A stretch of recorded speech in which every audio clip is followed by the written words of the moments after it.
राष्ट्रवादी काँग्रेसचे ज्येष्ठ नेते छगन भुजबळ यांनी नाशिकमध्ये केलेलं एक वक्तव्य सध्या चांगला चर्चेचा विषय बनलाय।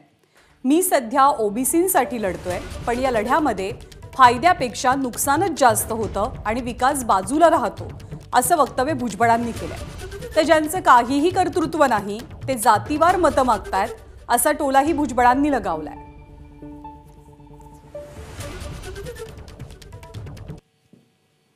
बीडमध्ये आमदारांची घरं जाळली,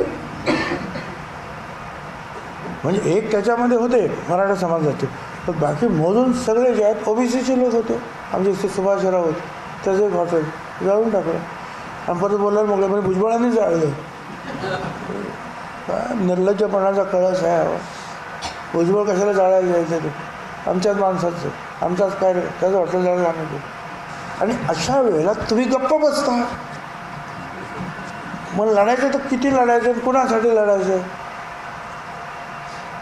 आणि का लढायचं? या लढ्यामध्ये काय फायदा किती होतो याच्यापेक्षा नुकसान जास्त होतं कधी कधी। नाशकात सुद्धा झालेलं आहे, आपल्या सगळ्यांना माहिती आहे। जातीवरून मतदान मागितलं गेलं, जातीवरून मतदान टाळण्यात आलं, विकास किती केला ती गोष्ट बाजूला राहिली। एवढं प्रचंड काम होतं, प्रचंड, हे ते कमीच सांगितलं मी। देवळं, मंदिरं, अमुक तमुक, रस्ते, सगळं काय झालं होतं।